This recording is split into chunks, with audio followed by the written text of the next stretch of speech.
Donc là, ici, on a fait le choix d'utiliser du fermacell avec de la laine de bois. Donc on a pris ce matériau pour avoir un maximum de confort d'été. Donc là, on voit la façade qui a été isolée par l'extérieur. Donc c'est les panneaux de fibre de bois qu'on voyait tout à l'heure. Donc ils ont été directement vissés en fait sur l'ancienne façade. Et il y a un enduit à la chaux et avec un enduit chaud qui a été posé. Donc là, c'est le reste de panneaux en fait qu'on a utilisé pour l'isolation extérieure de la maison. J'étais un peu sensibilisé, donc je savais que ces aides existaient, qu'on pouvait essayer de les avoir, mais en parlant avec des amis où il y a très peu de monde qui connaît ces aides et qui sait qu'il peut y accéder. Après, l'autre gros frein, c'est de trouver des entreprises qui sont capables de faire des choses qui sortent un peu de l'ordinaire et de les faire correctement. Pour l'isolation extérieure, on a eu beaucoup de mal à trouver une entreprise qui était prête à le faire en fibre de bois. Le faire avec des matériaux plastiques, ça va assez bien, mais en fibre de bois, c'est très difficile. C'est un vrai défi pour les particuliers comme pour les collectivités de s'y retrouver dans les réglementations et les aides financières à l'éco-construction et à l'éco-rénovation. Pour les aider, le pilier commanditaire d'Écotransfert a regroupé, simplifié et résumé le maximum d'informations. On a utilisé une méthode qui est utilisée dans d'autres domaines aussi pour justement faciliter les échanges entre les partenaires et de synthétiser les résultats à travers plusieurs pays. Donc, c'est quoi votre vision sur des services en éco-construction, en éco-rénovation? À qui est-ce qu'on va fournir ça? Donc des particuliers, des privés, des entreprises, les publics. Et comment est-ce que vous voyez cette fourniture de services en fait? Et sur base de cela, on ajoute aussi quels sont les moyens de financement, donc les revenus possibles, les services qu'on peut offrir qui sont payants et les coûts anticipés pour un tel modèle d'entreprise innovateur. On a besoin d'une plateforme transfrontalière aussi, qui essaie d'intégrer les contraintes légaux des différents pays et afin de stimuler justement des approches communes pour en tirer profit pour les entreprises et les particuliers. Un outil disponible sur Internet et destiné aux maîtres d'ouvrage en France a pour but d'aider les particuliers et les collectivités à mieux définir leurs objectifs, à identifier les démarches à entreprendre en amont de leurs projets et à pointer les financements potentiels. Il fait partie d'un ensemble d'initiatives qui tendent vers la constitution d'une plateforme transfrontalière de l'éco-construction. On a eu des formations pour les élus et les techniciens qui sont d'ailleurs les donneurs d'ordre pour les projets afin de les sensibiliser sur l'éco-rénovation et l'éco-construction. Le défi pour l'avenir sera donc surtout de rassembler en gros tout sur un toit.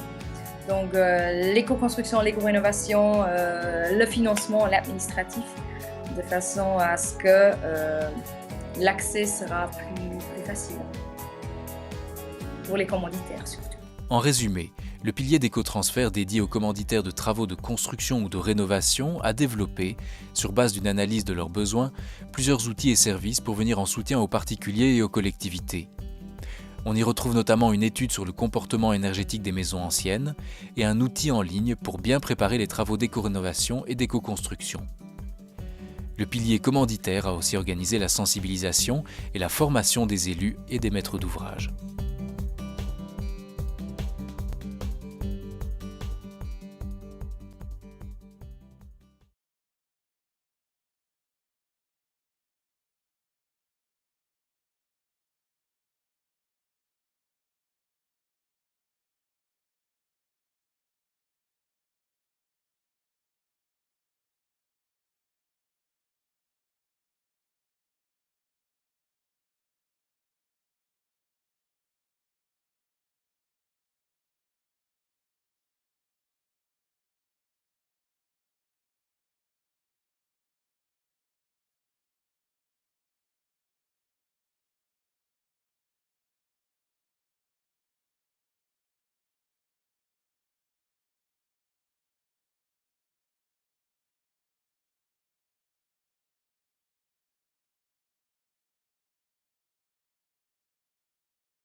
Il faut beaucoup de temps pour tisser des liens.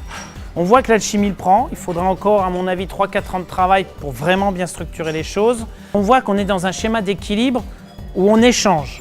Et c'est cet échange-là, cette mise en commun qui nous permettra d'être plus forts pour demain.